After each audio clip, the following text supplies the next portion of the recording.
Hey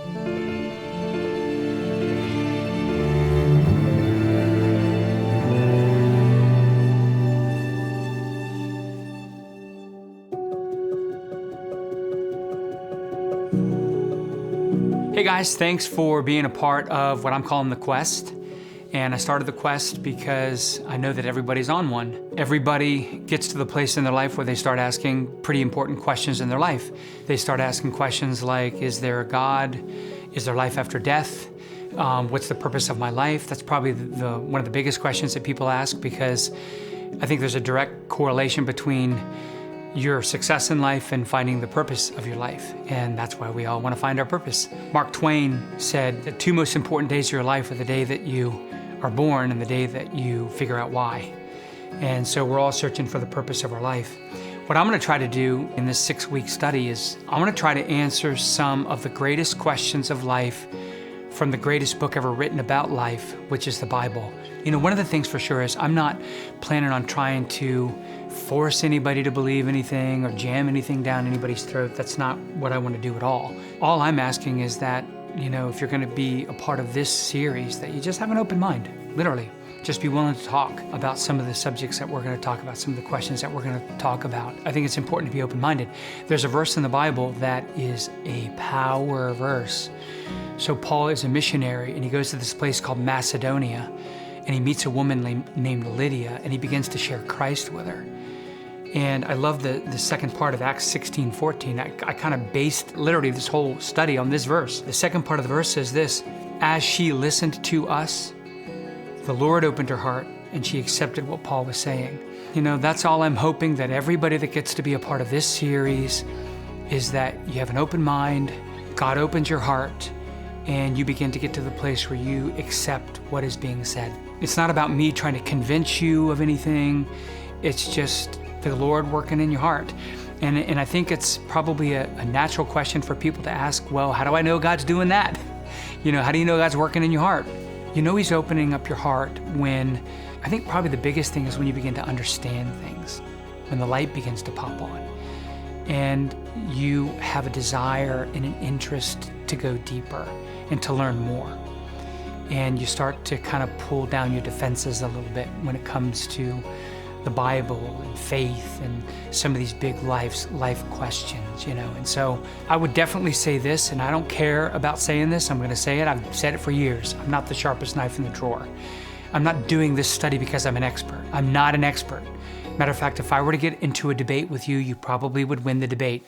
The only reason I'm doing this is because I honestly feel that, you know, God wanted me to do it. And it's not like I heard this audible voice, Barry, do the quest. I didn't hear that. But I really sensed in my heart that it was something that He wanted me to do. You know, I've always kind of sensed this obligation to help people answer tough questions from God's Word, but also help people be ready for the end of their lives. But I kind of feel like, you know, it's my job to prepare people for the day that they stand before God and give an account for their life. Because I believe at the end of our life, that's what's going to happen. The Bible even says it's appointed unto man once to die, and after this, the judgment. What's that mean? We're all going to die, and we're going to stand before God and give an account for our lives. And so I think it makes sense to be ready for that. This series is basically so simple. You know, you're going to listen to a lesson, you're going to talk about it, and then you're going to be put into a position where you can make a decision about what you heard. You know, I know decisions aren't the end all, because a lot of times we make decisions and don't carry through with the decisions we make. I get that. But making a decision is a great place to start. I remember when I was a kid, there was this kid at church of all places, where this kid would bully me and push me into a corner and hit me and spit on me and kick me and call me every name in the book. And I remember just taking it until the point where I believed that my level of pain exceeded my level of fear. And I said, I'm not doing this anymore. I made a choice. I made a decision that day that I'm going to stand up for myself. And that's what I did. And honestly, I learned a lot from that day. I think my life changed as a result of that decision. I think there are some decisions that you can make during this very short series that can lead to life change, that will make a difference in your life, I believe, forever. Today, all I want to do is focus on It's a simple question, but it's a very complex question. I want to focus on the question, is God real? I recognize that that's been debated for centuries, and I also recognize that it takes faith to believe it. And I want to give you 4 reasons why he exists. Number 1, he exists because of the claims of the historical Jesus. And the reason I don't call him just Jesus, I call him the historical Jesus, is because he actually lived. One of the reasons I know that is because 2 first-century historians basically wrote about Jesus. One was named Josephus and one was named Tacitus. And they weren't believers. They didn't do it for any wrong purposes. They did it just because they were recording the fact that Jesus actually existed. But then there's also a lot of other historical documents that sometimes people discount, but the Bible has 66 books contained in it.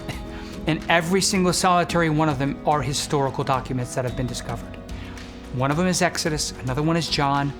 And the reason I pull those 2 books out of the 66 is because there's a connection of a claim that Jesus makes in the book of John that directly connects it to something God himself said in the book of Exodus. In Exodus, God was talking to Moses and said, I want you to go back to Egypt and I want you to get my people out from slavery. And he said, when you get there, I want you to tell them, I am sent you. That's literally what he said. God was using what is called a term of self-existence.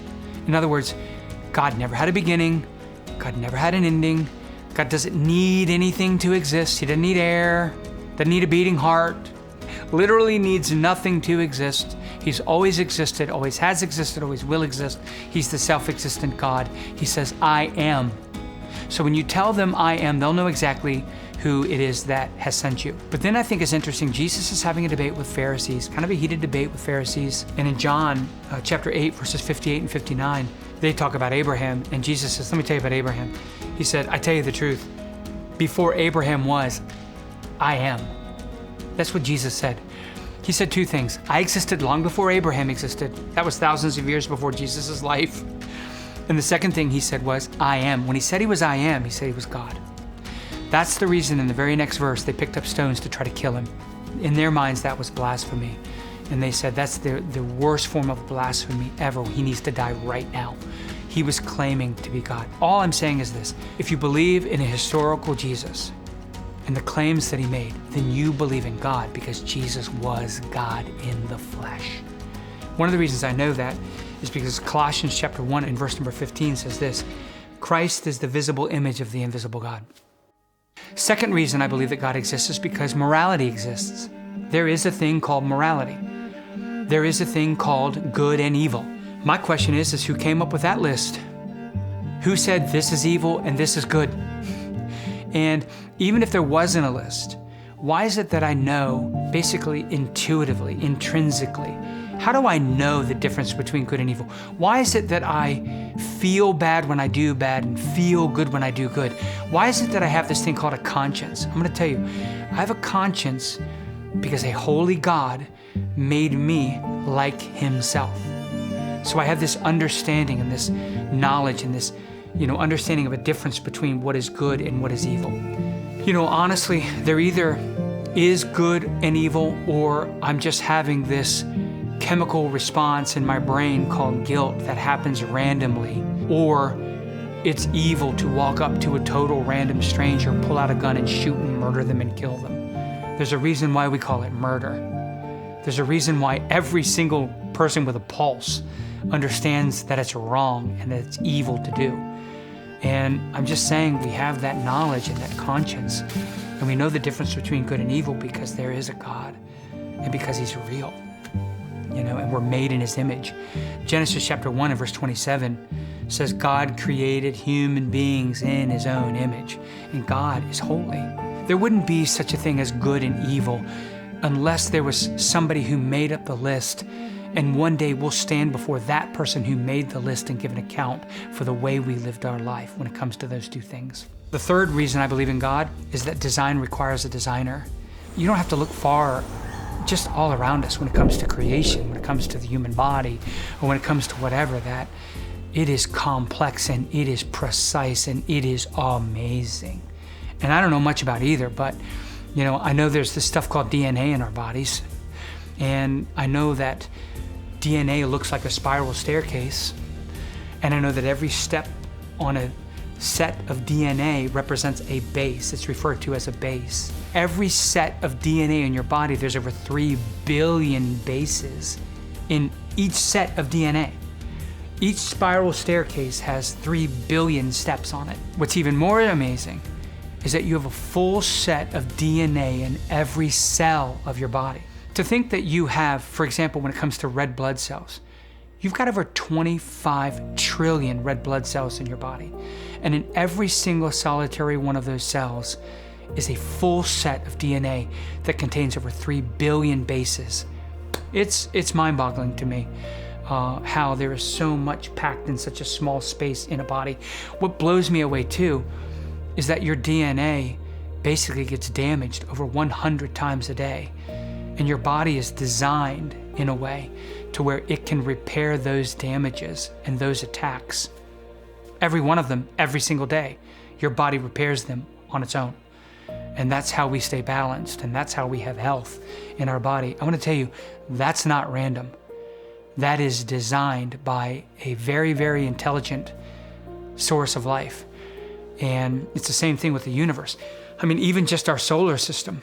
I mean, our solar system is so precise that we have a calendar. Our solar system is so precise that we have Apple Watches. Why? Because we have seconds and minutes and hours, and we have days and weeks and months and years. And it takes the Earth exactly 24 hours to rotate on its axis every single day, the same day in and day out. And it takes the Earth 365 of those revolutions on that axis to orbit the sun, which is a year. And you can set your watch by it. It's that precise and that accurate. And the Earth is just far enough away from the sun that we're not crispy critters, and it's just close enough to the sun that we're not an ice ball. The precision of just our solar system for this Earth to sustain life shows that that was designed by somebody with an incredible amount of intelligence. Design requires a designer. And yet, we'll look at the simplest of things and we'll look at a painting and we'll say, who painted that? Nobody ever anticipates that that painting just happened by itself. We always ask, who designed it? Who painted it? You know, who? Whoa, that painter is amazing. You know, that makes that painting valuable because that painter, I mean, it's just a painting. I mean, how much more complex and precise and incredible and spectacular is the universe or the human body? Psalm 19 and verse number 1 says, the heavens proclaim the glory of God, the skies display his craftsmanship. The last thing is this, I know there's a God because we just have knowledge of God, just because of the knowledge that we have of God. Who is it that came up with the concept of God? Why are we talking about God? Why are you sitting in a living room right now watching me, listening to me talk about God? And who came up with that concept? I'm going to tell you, the fact that we have the knowledge of God points to the fact that there is a God. We have a natural tendency and desire to reach out to somebody when we are in a moment that is beyond our control or beyond our ability, to reach out to somebody who does have control, somebody who does have ability, supernatural ability. That's why we yell, oh my God, in a moment of crisis. That's why even an atheist many times will yell, oh my God, in a moment of crisis. Why? Because that's the way we're wired. God's the one that made us. And he made us with this tendency to cry out to him, you know, when we're in trouble. That's why we like superhero movies. Why? Somebody with supernatural power flies in and good triumphs over evil. And why do we like those movies? Because that's built into us. You know, we're always looking for hope. We're always searching for somebody, you know, in a moment where it's beyond our control. So all I would say is this. Generations over the years have made decisions to turn away from the one true God, the God that's real, for whatever reason. You know, maybe it wasn't passed on to them. Maybe they did it out of convenience. Maybe they did it out of anger. I don't know why. But people have turned away from the reality of the existence of God.